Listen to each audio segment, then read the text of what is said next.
یہی بلا ہے جہاں سے شروعات ہو رہی ہے. یہاں سے ان کی فرینڈشپ ہوتی ہے, دوستیاں ہوتی ہیں, پھر ملاقاتیں ہوتی ہیں. اسی لیے قرآن پاک نے جس جڑ پر پابندی لگائی تھی وہی آیت میں نے خطبے میں پڑھی.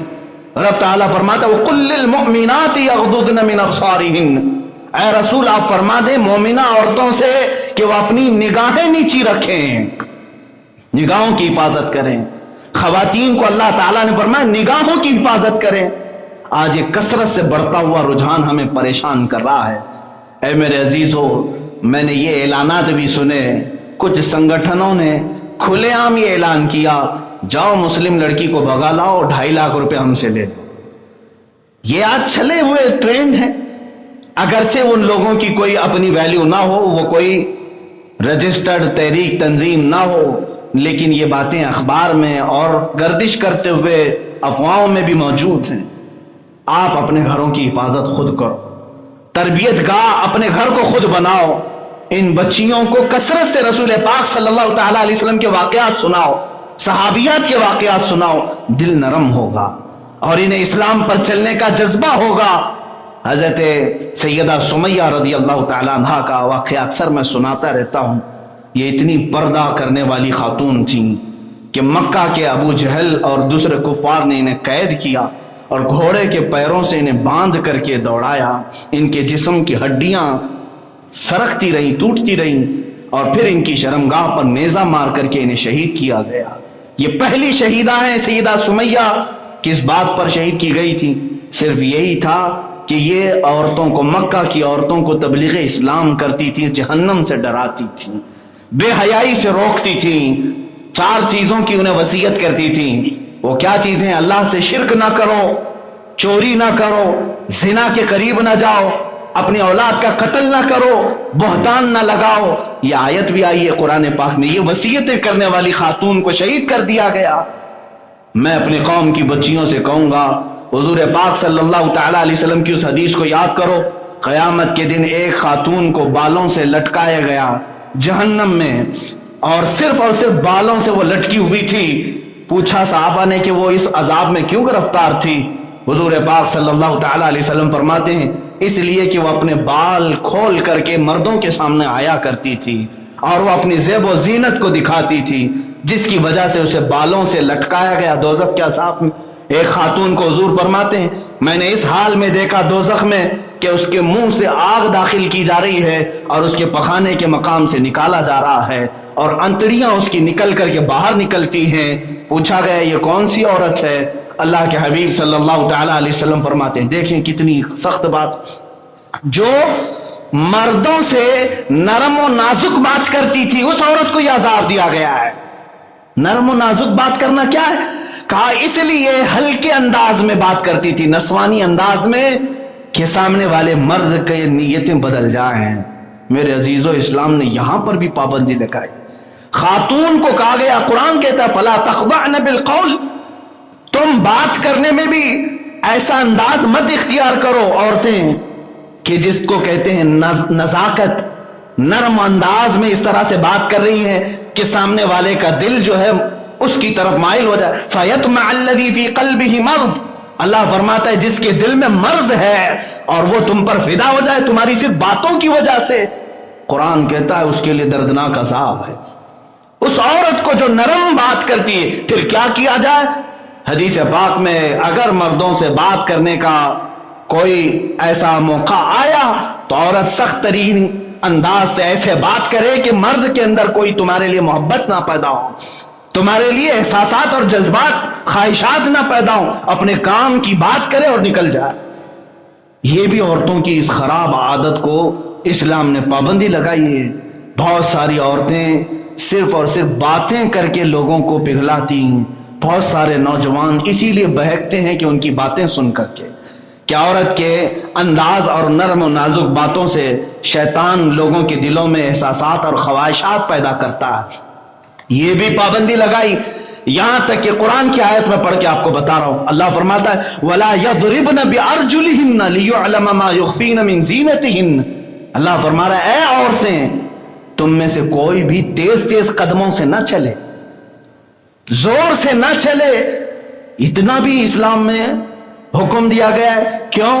اللہ فرماتا ہے اس لیے کہ تمہاری چھپی ہوئی زینت کوئی مرد دیکھ نہ لے، اپنے پیروں کو اچھل کود کر کے نہ چلے بازار میں کہ تمہارے اعضاء نظر آنے لگ جائیں، بلکہ ایسے سمٹ کر کے چلے کہ پتہ نہ چلے کسی مرد کو۔ یہ اسلام کی تربیت ہے میرے عزیز۔ یہاں تک کہ جو پائل پہنتی ہیں عورتیں، اس کو بھی منع کیا۔ پائل پہن سکتی ہیں لیکن گھنگرو جس میں ہوتے ہیں آواز ہوتی ہے، چھن چھن کی آواز ہوتی ہے۔ فرمایا گیا جس گھر میں یہ عورت چھن چھن کی آواز کے پائل پہن کر چلتی ہے، اس کے پیچھے شیطان رقص کرتا رہتا ہے، ڈانس کرتا رہتا ہے، اس کے آگے پیچھے ناچتا رہتا ہے، اس لیے کہ شیطان کو میوزک زیادہ پسند ہے۔ عورتوں کو اس سے بھی بچائے گا، کیوں؟ تمہارے پائل کے یہ گھنگرو سے اور ان چینوں کی آواز سے شیطان مردوں کے دلوں میں خواہشات بڑھا دیتا ہے۔ یہ اسلام کی تربیت ہے۔ ہم نے ان تمام چیزوں کو چھوڑا اور عورتوں کو ٹی وی اور سیریل کے پیچھے لگا دیا کہ تم یہیں سے ساری تربیت سیکھ لو۔ یہ سب بند کرو آج، ورنہ پھر ہماری ماؤں اور بہنوں کے ساتھ جو ہند میں ہو رہا ہے یہ بہت تیزی سے پھیلے گا۔ چند سالوں پہلے میں نے کہا تھا یہ سب ہونا ہے میرے عزیز، ہوگا۔ تمہاری مائیں، ہماری بہنیں، تمہاری بہنیں، یہ سب محفوظ نہیں رہیں گی۔ کیوں؟ اس لیے کہ ہم نے ناموس رسالت کو ہلکے میں لیا، حضور صلی اللہ تعالی علیہ وسلم کی عزت کو ہلکے میں لیا۔ امام غزالی فرماتے ہیں جب امت پر ایسا وقت آ جائے کہ وہ اپنے نبی کی عظمت کو ہلکے میں لینے لگ جائے تو دیکھ لینا چند دنوں کے بعد ان کی ماں اور بہنوں کی عزت نیلام کی جائے گی اور وہ کچھ نہیں کر سکیں گے، کچھ نہیں کر سکیں گے۔ آج حالات ایسے ہیں، 2 دن قبل میرے ساتھ کچھ نوجوانوں نے یہی کہا کہ ہمارے سامنے یہ چیز ہوئی کہ ایک گھر کی نوجوان لڑکی کو چند درندوں نے لے لیا اور وہ اپنے ہاں لے گئے، دوسرے مذہب میں بھی داخل کر لیے، لیکن پولیس پروٹیکشن بھی رہا اس کو، کیونکہ بالغ ہے، وہ اپنی مرضی کا کر سکتی ہے۔ ہم دیکھتے رہ گئے اپنے گھر سے جاتی ہوئی بچی کو، کچھ نہیں کر سکے۔ تب ہمیں یہ بات یاد آئی کہ یہی وہ حالات ہیں جب امام غزالی نے فرمائے تھے حضور کی عظمت کو تم نے ہلکے میں لیا تو چند دنوں کے بعد یہ سب ہمارے ساتھ ہونے والا ہے۔ عزیزان گرامی، میں اپنی بچیاں اور خواتین جو میرا میسج سن رہی ہوں ان سب سے بھی کہوں گا ڈرو اللہ کے عذاب سے، ڈرو اللہ کے عذاب سے۔ ایک غیر مرد کے ہاتھ میں ہاتھ اگر دے دیا کسی خاتون نے تو فرمایا گیا قبر میں اس پر 99 سانپ مسلط کیے جائیں گے۔ اجنبی مرد کے ہاتھ میں ہاتھ دیتی ہے تو اسلام ہے یہ۔ آپ اگر یہاں دوسروں کے ساتھ جی رہے ہیں، میں خواتین سے کہوں گا تمہیں جاب کرنے کی اجازت ہے، تمہیں تعلیم حاصل کرنے کی اجازت ہے، کالج جانے کی اجازت ہے، ساری چیزیں کرو، لیکن جو لمٹ اسلام نے رکھی ہے اس لمٹ میں رہ کر کے کرو۔ تمہاری تعریف میں قرآن کی آیتیں بھی موجود ہیں۔ اللہ تبارک و تعالیٰ تمہارے لیے اجر اور مغفرت رکھا ہے، لیکن اس حدود میں رہ کر کے کرو۔ فرعون کی بیوی کی کنگھی کرنے والی ایک خاتون تھی، کنگھی کرتی تھی، مشاطہ اس کو کہتے۔ معراج کی رات کے متعلق ایک روایت ملتی ہے کہ حضور پاک صلی اللہ تعالی علیہ وسلم کو خوشبو آئی، تیز خوشبو آئی۔ جبرائیل امین سے پوچھا یہ خوشبو کہاں سے آ رہی؟ آپ نے فرمایا یہ فرعون کے بیوی کے بالوں کی کنگھی کرنے والی خاتون کی قبر سے خوشبو آ رہی۔ پوچھا یہ کیا کرتی تھی؟ کہا کہ یہ موسیٰ علیہ السلام پر ایمان لا چکی تھی اور اس کی ایک چھوٹی سی بچی تھی۔ جب وہ ایمان لائی تو فرعون کو پتہ چل گیا اور فرعون نے اس کے حجاب کو، اس کے پردے کو نکالا اور دردناک عذاب دینا شروع کیا اور اسے سزائیں اتنی دیں اور کہا کہ تو اپنے دین سے باہر نکلا، میں مجھے سجدہ کر۔ تو اس خاتون نے کہا یہ نہیں ہو سکتا، میں موسیٰ کے رب اللہ پر ایمان لا چکی ہوں۔ وہ ٹس سے مس نہیں ہوئی، یہاں تک کہ فرعون نے اس کے ہاتھوں میں کیل مار دیے، میخ مار دیے اور اسے دیوار پر چپکا دیا، پھر بھی وہ جمی رہی۔ اس کے گود کی بچی کو اٹھایا اور بھڑکتے ہوئے تنور میں ڈال دیا، آگ میں اس کی بچی جلتی رہی، اس کی چمڑی جلتی رہی، لیکن اس کی بچی کے منہ میں جو زبان تھی اس نے وہیں سے تنور سے کہا اے ماں میں تو جا رہی ہوں، لیکن اتنی جو تکلیف اب تک برداشت کر چکی ہے اس کے بعد پھر اس ایمان سے برگشتہ نہ ہونا، ورنہ قیامت کے دن تیرا اور میرا کوئی رشتہ نہیں رہے گا۔ اس چھوٹی سی بچی نے تندور میں یہ الفاظ کہے، اس کے بعد اس خاتون نے کہا اب تو میں نے اپنی بیٹی بھی فدا کر دی ہے، اب تو اور جو چاہے کر لے۔ یہاں تک کہ فرعون نے اسے پھانسی لگائی اور سزائے موت دی، وہ ایمان پر دنیا سے رخصت ہو گئی۔ اجر اللہ نے یہ دیا، معراج کی شب دولہا بن کر کے میرے آقا جا رہے ہیں اور اس مشاطہ کی قبر سے خوشبو میرے نبی کو سنگائی جا رہی ہے۔ یہاں صرف اور صرف ایک گورے چٹے نوجوان کو دیکھا تو نیتیں بدلنے والی خواتین، تم اپنی قبروں کا خبر لو، تم اپنی قبروں کی خبر لو، اگر تمہارا ایمان سلامت رہے یہ اجر تمہیں بھی ملے گا۔ میں خواتین سے اور بچیوں سے کہوں گا کہ صرف اور صرف اپنی آنکھوں کی حفاظت کر لو، باقی سارا کام تمہارے لیے ہلکا ہو جائے گا، آسان ہو جائے گا۔ اس لیے کہ جب جب ہماری بچیاں نامحرم مردوں کو دیکھتی ہیں تو ان کے اندر شیطان داخل ہو جاتا ہے، خواہشات بھڑکاتا ہے، اور یہی تمام چیزیں آج بچیوں کو دین سے برگشتہ کر رہی ہیں۔ وہ مندر میں جا کر کے آگ کے اطراف گھوم کر کے شادی کرنے پر بھی کوئی بھی برا عیب محسوس نہیں کر رہی ہیں۔ میں ان بچیوں کو آج پیغام دینا چاہوں گا، فرعون کے گھر میں رہ کر کے بھی خاتون ایمان پر قائم رہ سکتی ہے، تو تم مسلمان باپ کے گھر میں رہ کر ایمان پر کیوں نہیں قائم رہتی؟ تمہیں تو تمہارے باپ نے قرآن پڑھنا سکھایا ہوگا، دین اسلام کچھ تو سکھایا ہوگا، اس اسلام پر باقی رہو، انشاءاللہ قیامت کے دن تمہارے لیے اجر عظیم ہے۔ یہاں تک کہ جو عورتیں یہاں دنیا میں اپنی عزتوں کی حفاظت کر لے گئیں اور اپنے پردے کی پابندی کر گئیں، قیامت کے دن فرمایا گیا اچانک ایک فرشتہ ندا دے گا، یا اہل محشر غضوا ابصارکم، اے محشر والے اپنی آنکھیں نیچی کر لو، اپنی آنکھیں نیچی کر لو۔ کیوں؟ فإن فاطمة بنت محمد تمر إلى الجنة، فرماتا ہے وہ فرشتہ اے محشر والو اپنی نگاہیں نیچی کر لو، اس لیے کہ فاطمہ بنت محمد صلی اللہ علیہ وسلم جنت کی طرف 70,000 عورتوں کے قافلے کے ساتھ جا رہی ہوں گی، اور یہ ان عورتوں کو اس قافلے میں شامل رکھا جائے گا جو چادر زہرا اپناتی تھی، عفت کا لباس پہنتی تھی، اور اپنے پردے کی اور اپنی عزتوں کی امانتوں کی حفاظت کرتی تھی۔ اللہ تبارک و تعالی ہمارے گھروں کو سلامت رکھے، آنے والے ہولناک دنوں سے مولا ہماری بچیوں کی حفاظت فرمائے۔ جو درندے آج ہماری بچیوں کو ایمان سے برگشتہ کر رہے ہیں، دین سے دور کر رہے ہیں، مولا انہیں تو کیفر کردار تک پہنچا دے۔ مولا ہمیں تو نے اگر بیٹیاں دی ہیں تو انہیں عزت و سلامتی کے ساتھ صحیح جگہ پر نکاح کر کے دینے کی ہمیں توفیق عطا فرما۔ صرف اللہ پر بھروسہ کر کے رہے۔ فتح، نصرت، مدد، یہ سب جو چیزیں ہیں بہت سارے لوگوں کے ذہن و دماغ میں ایسے ہے کہ فوراً آ جانا چاہیے۔ کوئی بھی فتح ہو، کوئی بھی مدد ہو، بغیر تمہارے اسٹرگل کیے ہوئے، بغیر مصیبت اٹھائے ہوئے نہیں ملے گی۔ اگر فتح و نصرت یوں ہی آپ کو روزانہ ملنے لگ جائے تو کیا رسول پاک صلی اللہ تعالیٰ علیہ وسلم مدینہ طیبہ میں بیٹھ کر دعا کرتے تو ساری چیزیں فتح یاب نہیں ہو جاتی؟ آپ صلی اللہ تعالیٰ علیہ وسلم کو بدر میں جانے کی ضرورت کیا پیش آتی؟ احد میں اپنے 70 جوان صحابہ کی شہادت پیش کرنے کی ضرورت کیا پیش آتی؟ اور اسی طرح سے خیبر ہو کہ حنین ہو کہ طائف ہو، کتنی جنگیں ہیں جس میں اپنی جان کی بازی لگائی صحابہ نے۔ سب سے بڑا معرکہ تو کربلا کا دیکھیں آپ، جہاں پورا کا پورا خاندان شہید ہو گیا ہے۔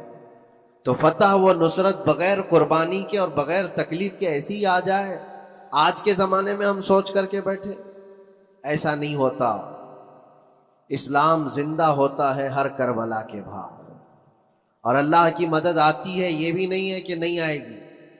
کچھ لوگ مایوس ہوتے ہیں، کچھ لوگ نروس ہو جاتے ہیں اور بھاگنے پر مجبور ہوتے ہیں۔ یہ امتحانات کی گھڑی ہوتی ہے۔ ایک حدیث پاک میں آپ کو بتاتا ہوں، اللہ کے نبی صلی اللہ تعالیٰ علیہ وسلم ارشاد فرماتے ہیں کہ آخر زمانے میں ایک ایسی عظیم جنگ ہوگی ایمان والوں اور رومیوں کے درمیان، کفار و مشرکین ہیں اور مسلمین ہیں۔ اس کو ملحمۃ الکبریٰ کہا گیا ہے، قیامت سے قریب ہونے والی یہ سب سے بڑی جنگ ہے۔ اسی سے آپ اندازہ لگائیں، اللہ کے حبیب صلی اللہ علیہ وسلم ارشاد فرماتے ہیں کہ اس میں کفار و مشرکین 80 جھنڈوں کے نیچے آئیں گے اور ہر جھنڈے کے نیچے 12,000 کی فوج ہو، جو تقریباً حساب کرنے پر 9,60,000 کی فوج بن جاتی۔ اگر وہ مومنین سے مقابلہ کرنے کے لیے اتنی بڑی فوج ایک جگہ جمع ہوتی ہے تو پھر اس جنگ کا اندازہ کریں کتنی بڑی۔ اس کو الملحمۃ الکبریٰ کہا گیا ہے اس لیے کہ اس میں گوشت کے چھیتڑے اڑیں گے۔ ملحمہ جو کہا گیا ہے عربی میں کہ گوشت کے ٹکڑے ٹکڑے دیکھے جائیں گے، اس قدر اس میں جانے جائیں گی۔ اس جنگ کے متعلق جو اللہ کے حبیب صلی اللہ علیہ وسلم نے پیشین گوئی کی ہے، جو پہلے سے خبر دی ہے، وہ کیا ہے؟ فرمایا کہ پہلا دن جب ہوگا مقابلہ کا تو اس میں مسلمانوں کی جماعت میں تعداد کتنی ہوگی یہ تو نہیں بتایا گیا، کفار و مشرکین کے تو پتہ ہے کہ 80 جھنڈوں کے نیچے آئیں گے، لیکن مسلمان اور مومنین جو لڑ رہے ہیں ان کی تعداد کا کوئی علم نہیں ہے ہمیں، لیکن یہ پتہ ہے کہ ان میں سے 1/3 ایک پوری جماعت کا 1/3 حصہ میدان چھوڑ کر بھاگ جائے۔ جنگ میں سے وہ میدان چھوڑ کر بھاگ جائیں گے جب اتنی شدت کی چیز ہو رہی ہو، مصیبت آ گئی ہے، تکلیف آ گئی ہے، 1/3 میدان چھوڑ کر بھاگ جائیں گے۔ اور ان پر کیا فرمایا حضور پاک صلی اللہ علیہ وسلم؟ فرماتے ہیں وہ دنیا کے روئے زمین کے بدترین لوگ ہوں گے، ان کی توبہ بھی قبول نہیں ہوگی، وہ سب سے بدترین لوگ ہوں، پیٹھ دکھا کر جو نکل چکے۔ دوسرا مرحلہ آئے گا، دوسرا پڑاؤ، یہ ایک بہت سخت سٹرگل کرنے والا میدان ہے، مصیبت اٹھا رہے ہیں، مشقت اٹھا رہے ہیں۔ دوسرا دن ایسا ہوگا کہ مومنین کی جماعت کا 1/3 1/3 حصہ شہید ہو جائیں، قتل ہو جائیں گے۔ سوچو یہ بہت بڑی بات ہے۔ یہ دونوں چیزوں پر میں آج آپ سے گفتگو کرنا چاہتا ہوں۔ 1/3 حصہ میدان چھوڑ کر بھاگ جا رہا ہے اور 1/3 حصہ قتل ہو گیا، شہید ہو گئے۔ بچے کتنے ہیں؟ 1/3۔ لاسٹ میں 1/3 حصہ بچا ہے، یعنی ایک میں اگر 3 پارٹ کریں تو 2 پارٹ تو ختم ہو گئے، 1 پارٹ بچا ہے۔ اور اللہ کے نبی صلی اللہ علیہ وسلم فرماتے ہیں اللہ رب العزت اس آخری 1/3 حصے کو فتح مبین عطا فرمائے۔ فتح تو ہے ان کی، فتح ہوگی ان کی، لیکن جو حصہ بچا ہوگا وہ آخر کا 1/3 حصہ ہوگا۔ اب اس پر مجھے عرض یہ کرنا ہے، مومنوں کو اگر فتح دیکھنا ہے، اللہ کی نصرت اور مدد دیکھنی ہے تو یہ 2 چیزیں تو برداشت کرنی پڑیں گی۔ کون سی؟ پہلی چیز اپنوں کا چھوڑ کر بھاگ جانا، اور دوسرا اپنوں کا اپنے سامنے مر جانا۔ یہ دونوں چیزیں ہمیں دیکھنا پڑے گی۔ بہت سارے ایسے ہوں گے جو چھوڑ کر جا چکے ہوں گے، دامن چھڑا رہے ہوں گے، بھاگ چکے ہوں گے، اور کچھ وہ ہوں گے جو لڑتے لڑتے اپنی جان دے چکے ہوں گے۔ یہ دونوں بھی بہت سخت مسئلے ہیں میرے عزیز، انسان کو یہ پگھلا دیتی ہیں چیزیں۔ اگر آپ کو ایسا لگے کہ میرے اپنے جاننے والے لوگوں میں سے کچھ لوگ مجھے چھوڑ کر بھاگ جا رہے ہیں تو یہی انسان ٹوٹ جاتا ہے، اس کے دل کی کیفیت بدلنے لگ جاتی ہے، وہ پھر مایوسی کا شکار ہونے لگتا ہے۔ میری جماعت میں 100 لوگ تھے، 90 تو بھاگ رہے ہیں، 10 کیا کریں گے؟ اس کا اندر سے جو عزم تھا، حوصلہ تھا، وہ ڈاواں ڈول ہونے لگ جاتا ہے۔ اپنوں کا چھوڑنا یہ بہت بڑی آزمائش ہوتی ہے، وہ کسی بھی میدان میں آپ دیکھ لیں، کسی بھی میدان میں اپنے لوگ اگر چھوڑ دیتے ہیں تو یہ اس کے لیے آزمائش ہے بہت بڑی۔ اور دوسری آزمائش تو یہ ہے، بچے آدھے تھے اس میں سے تو آدھے انتقال کر گئے۔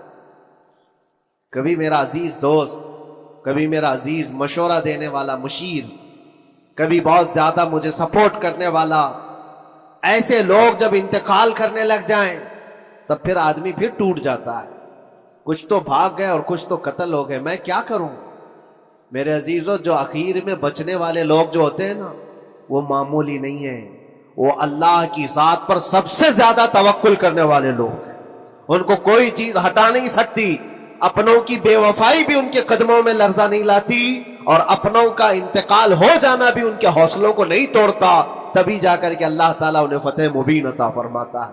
اور یہ چیز ملحمۃ الکبریٰ میں دیکھی جانے والی تھی، دیکھی جانے والی تھی، جو قیامت کے قریب ہونے والی جنگ ہے۔ لیکن میرے عزیزوں، آج ہم نے اپنی آنکھوں سے یہ مشاہدہ کیا ہے غزہ کی سرزمین پر، فلسطین میں 15 مہینے کے بعد آج صہیونی حکومتیں اور یہودی غاصب حکومتیں صلح کرنے پر اور ایگریمنٹ کرنے پر مجبور ہو گئی. دنیا ان کے منہ پر تھوک رہی ہے. تم 50,000 سے زیادہ لوگوں کو قتل کر کے صرف 200 لوگوں کو چھڑانے کے لیے آج بھی فتح کا جشن منا نہیں پا رہے ہو، بلکہ پھر جھک کر کے ان کے ساتھ معاہدہ ایگریمنٹ کرنے پر مجبور ہو. یہ فتح ان بچوں کی نہیں ہے تو اور کیا ہے، ان مظلوموں کی نہیں ہے تو اور کیا ہے، جن کے پاس کھانے کو روٹی نہیں ہے اور پہننے کو کپڑے تک نہیں رہ گئے، ان کے علاج معالجے کے لیے دوائیاں نہیں رہ گئی، لیکن عزم اور حوصلہ ایسا ہے کہ اللہ ابھی ہمارے ساتھ. میرے عزیزو، ان کے توکل اور ان کے عزم کے متعلق یہ صرف اور صرف اخبار کی باتیں نہیں ہیں، سوشل میڈیا کی باتیں نہیں ہیں. مخبر صادق رسول کریم صلی اللہ علیہ وسلم نے 1400 سال پہلے ہی بشارت دی تھی. اللہ کے نبی صلی اللہ علیہ وسلم فرماتے ہیں کہ دمشق میں، دمشق کے ابواب یا پھر بیت المقدس کے آس پاس رہنے والوں میں ایک جماعت ہمیشہ قیامت تک ایسی رہے گی جو حق کے لیے لڑتی رہے گی. حضور پاک صلی اللہ علیہ وسلم فرماتے ہیں حق کے لیے وہ لڑتی رہے گی، قیامت تک ایک جماعت ہوگی. اور ان کی فضیلت میں میرے آقا فرماتے ہیں کہ ان لا یضرهم خذلان من خذلهم، ان کو دھوکہ دینے والوں کا دھوکہ ان پر کچھ اثر نہیں کرے گا، یا پھر ان کو چھوڑ دینے والے یا ان کی بات نہیں کرنے والے، یہ سب چیزیں ان کو کچھ بھی ضرر نہیں پہنچائیں گی. میں اس سے قبل اسی مسجد میں آپ کے پاس اس حدیث کو دہرا چکا ہوں، بیان کر چکا ہوں. اللہ کے نبی صلی اللہ علیہ وسلم فرماتے ہیں ان کو کوئی چیز نقصان نہیں پہنچائے گی، دھوکہ دینے والوں کی دھوکہ دڑی ان کا کچھ نقصان نہیں پہنچائے گی. آپ ہو سکتا ہے سوال کریں، عمارتیں ٹوٹ کر راکھ میں بدل گئی، ہزاروں بچے قبروں میں سو گئے، کتنی عورتیں بیوہ ہو گئیں، کتنوں کے گھر اجاڑے گئے، کتنوں کے ہاتھ پیر توڑے گئے ہیں، بمباری میں وہاں پر کون صحیح سلامت رہا؟ 2 لاکھ کے قریب لوگ متاثر ہوئے، اور مولانا آپ کہتے ہیں حضور نے فرمایا حدیث میں ان کو کچھ نقصان نہیں ہوگا. یہ نقصان نہیں ہے تو اور کیا ہے؟ ہو سکتا ہے آپ کے ذہن میں یہ سوال گردش کر رہا ہو، آپ بار بار یہ سوچ رہے ہوں گے اللہ کے نبی نے فرمایا ان کو کوئی چیز نقصان نہیں دے گی، دھوکہ دینے والوں کی دھوکہ دڑی سے ان کا کچھ بگڑے گا نہیں. اتنا تو بگڑ چکا، پورا راکھ میں بدل گئے، علاج کرانے کے لیے دوائی تک نہیں ہے، تو پھر کیا؟ اللہ کے نبی نے کیا فرمایا کہ ان کو نقصان نہیں پہنچے گا، ان کو ضرر نہیں ہوگا. پھر یہ ساری تکلیفیں اور یہ ضرر کیا ہے؟ میں بتاتا ہوں میرے عزیزوں، جسم کا نقصان، جان کا نقصان، مال کا نقصان، جائیداد کا نقصان، یہ اللہ کے نبی نے نہیں فرمایا. یہ نقصانات مومن کے لیے کوئی معنی نہیں رکھتے. اگر ایمان سلامت ہے تو پوری کائنات سلامت ہے، اور یہ اللہ تبارک و تعالیٰ نے آج تک ان کے ساتھ رکھا ہے. ان کا ایمان محفوظ ہے، ایمان موجود ہے، جس کی وجہ سے یہ سارے نقصانات کچھ معنی نہیں رکھتے. اس لیے کہ یہ تکلیفیں، یہ جو ساری مصیبتیں آئی ہیں، اس پر تو اللہ تعالیٰ نے اجر عظیم کا وعدہ فرمایا ہے، اجر عظیم کا وعدہ فرمایا ہے. ہاں اگر ایمان ہی چلا جاتا تو پھر کون سی جنت ملتی؟ کون سی خوشبو جنت پاتے؟ کچھ نہیں ہوتا. ایمان سلامت ہے، جس کی وجہ سے انہیں دنیا میں بھی اللہ سرخروئی عطا فرمائے گا. ایک بھی جگہ سے کہیں ان نہتے مسلمانوں کو جو غریب مظلوم ہیں اور ٹوٹے پھوٹے ہاتھوں اور ٹکڑے پہنے ہوئے بچے ہیں، ان کو کوئی یہ نہیں کہتا کہ یہ ظالموں کے لوگ ہیں، بلکہ ہر کوئی یہ کہتا ہے ایک ظالم کے خلاف جس کے پاس دنیا کے سارے آئٹم پاور ہیں، لیکن یہ نہتے بچے کھڑے ہیں، دعائیں بھی ان کے ساتھ ہیں اور رحمت الہی بھی ان کے ساتھ ہے. سلام ہے ان غزہ کے مظلومین کو. اور وہاں تو بچے، مرد تو مرد، عورتیں. آپ نے سنا ہوگا ان جوان لڑکیوں کا، میں نے دیکھا تھا، وہ کہہ رہی تھی کہ ہم رات کو برقع پہن کر کے اور رات کو ہم حجاب پہن کر کے سو جاتی ہیں، اس لیے کہ بمباری میں جب گھر تباہ ہو جاتے ہیں، صبح لوگ لاشیں اٹھانے آتے ہیں تو کہیں ہم بے پردہ لاشوں میں نہ مل جائیں. سلام ان بہنوں کو. آج وہ عورتیں سبق لیں ان سے جن کو اللہ نے ہر طرح کی نعمتیں دی ہے. تمہارے گھر میں جائیداد بے پناہ ہے، مال و دولت بے پناہ ہے، کپڑے روز بدلنے کے لیے تمہارے پاس ہیں، سب رکھ کر کے تم عورتوں کو آج ہم بازاروں میں جو بے پردہ دیکھتے ہیں, یہ شادی محلات میں ہر جگہ جو عورتوں کی بے حیائی اور بے پردگی دیکھ کر پھر میں سوچتا ہوں سلام ان بہنوں کو جو موت کی رات بھی حجاب ہٹانا نہیں چاہتی, اس لیے کہ دنیا سے جائیں تو اللہ کی بارگاہ میں حجاب کے ساتھ جائیں. یہ ایمان ہو تو پھر اللہ تبارک و تعالیٰ کی مدد بھی آتی ہے, نصرت الہی آتی ہے. مجھے بتاؤ میرے عزیزوں, 50,000 کا خون کر دینے والا وہ ظالم اور غاصب اسرائیل, وہ اپنے 200 قیدیوں کو چھڑا کیوں نہیں سکا؟ وہ حاصل کیوں نہیں کر سکا 200 لوگوں کو, بلکہ ان میں سے 5 لوگوں کو کیوں نہیں حاصل کر سکا؟ 50,000 کو قتل کر ڈالا, اور وہ بھی سیویلینز کو, شہریوں کو جن سے تمہارا مقابلہ ہے, ان کی موت کی تو کوئی خبر ہی نہیں آتی. جو تم سے برسر پیکار ہیں, جو لڑ رہے ہیں, ان کے موت کی خبر نہیں آتی. بچوں کی موت, عورتوں کی موت, ہاسپٹل میں موت, یہ سارا جو ناچ دیکھا گیا ہے 15 مہینے سے ہم دیکھتے آئے. لیکن افسوس اس بات کا ہے میرے عزیزوں, اللہ کا عذاب ان ظالم بادشاہوں پر بھی آئے گا جو ان کی موتوں پر دیکھ کر تماشے کر رہے ہیں. وہ اپنی عیاشیوں میں مصروف ہیں, وہ اپنے عیش قدوں میں شراب نوشی اور کباب خوری پر مصروف ہیں, اور ان بچوں کی تڑپتی ہوئی لاشوں پر وہ اپنی کرسیاں سجائے بیٹھے. وہ عرب کے ظالم بادشاہ کہاں ہیں جن کے گھروں میں سونے کے ٹوائلٹ بنائے گئے ہوں, جو سونے کی کرسی پر بیٹھ کر کے حکومت اور تخت بچھاتے ہوں؟ میرے عزیزوں, ان کی بھی پکڑ آنے والی ہے, آپ انتظار کرو, کیونکہ اللہ تعالیٰ قرآن میں فرماتا ہے وَسَيَعْلَمُ الَّذِينَ ظَلَمُوا أَيَّ مُنْقَلَبٍ يَنْقَلِبُونَ, ان قریب ظلم کرنے والے یہ پہچان لیں گے کہ اللہ ان کو کس پلٹی میں گرائے گا, وہ کس پلٹی میں, کس کھائی میں جا کر کے گریں گے. اندازہ کرو, ظالم صرف وہی نہیں ہے جو بمباری کرتا ہے اور قتل عام کرتا ہے, ظالم وہ بھی ہے جو تماشائی بن کر کے لوگوں کا سپورٹ کرتا ہے, ان لوگوں کو سراہتا ہے جو ظلم کر رہے ہیں. افسوس کا مقام ہے, وہ چیختے رہ گئے, چلاتے رہ گئے, اور پھر اخیر میں وہ بچوں نے پکار کر کے یہ بھی کہا ہمیں کسی جگہ سے مدد کی امید نہیں ہے, نہ ہمارے پڑوسی ملک سے, نہ کسی بہت بڑے مسلم بادشاہ سے. ہمیں امید ہے فتح کی اور مدد کی تو پروردگار عالم سے. اور یقیناً مومنوں کے لیے اللہ نے یہی فرمایا وَعَلَى اللَّهِ فَلْيَتَوَكَّلِ الْمُؤْمِنُونَ, اور مومنوں کو چاہیے کہ صرف اللہ ہی پر بھروسہ کریں. میں نے دیکھا ہے میرے عزیزوں, یہ دنیا صرف اور صرف لالی پاپ پکڑا سکتی ہے تمہیں, ان کے ہاں مدد کی کوئی گنجائش نہیں ہے. یہ ہمارے ساتھ کھیلتے ہیں, ان کے دلوں کے اندر سے رحم غائب ہے. یہ بچوں کی تڑپتی ہوئی لاشوں کو دیکھ کر کوئی آواز تک نہیں اٹھاتا, جو آواز اٹھانے والا اس کو کیس کر کے بند کر ڈالیں گے. جو بھی اگر مظلوموں کے لیے آواز اٹھائے, ان کا پرچم لہرائے, تو کتنے تو یہاں پر FIR ہو گئے, بند کر دیے گئے. کیوں؟ مظلوموں کے لیے آواز اٹھانا کیا یہ ہمارا رائٹ نہیں ہے, ہمارا حق نہیں ہے؟ تم ظالموں کے لیے علل اعلان بات کر سکتے ہو, ہم مظلوموں کی بات بھی نہیں کر سکتے.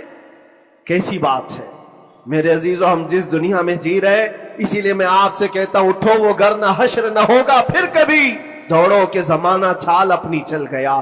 قوت عشق سے ہر پست کو بالا کر دو, دہر میں نام محمد سے اجالا کر دو.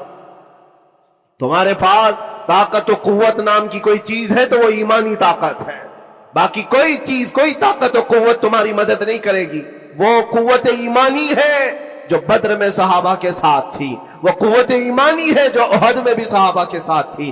وہ ایمانی طاقت و قوت کا جوش ہی ہے جو 4,000 ہوتے تو 40,000 پہ بھاری ہوا کرتے تھے. وہ ایمانی طاقت و قوت ہی ہے جس پہ اللہ کی مدد اور نصرت آتی ہے. آج مومنو, آپ سب سے زیادہ اللہ پر توکل کرو, اللہ پر بھروسہ کرو. میں نے دیکھا ہے میرے اپنے معاملات میں 8 مہینے تک میں اسٹرگل کرتا رہا, پل پل دیکھتا رہا, اور ایسی زمین پر مجھے لٹایا جاتا جہاں فرشی بھی نہیں ہے, پتھروں کی زمین پر لیٹ لیٹ کر کے ہماری کمر ٹوٹنے پر آتی. اس وقت لوگ یہ کہتے فلاں کی طرف سے مدد آ جائے گی, فلاں کی طرف سے مدد آ جائے گی, ہم نے یہ لائن بھی لگا دی ہے, یہ سورس بھی لگا دیا ہے, ہر طرف دیکھتا رہا. اخیر میں پھر یقین ہوا مدد کہیں سے نہیں, میرے پروردگار سے ہی آئے گی. اللہ ہی مدد کرتا ہے مومنوں کی. بس یہ ہے کہ صبر ضروری ہے اور تھوڑی مصیبت اٹھانا ضروری ہے, اس لیے کہ مزاج ہے اسلام کا, اسلام زندہ ہوتا ہے ہر کربلا کے بعد.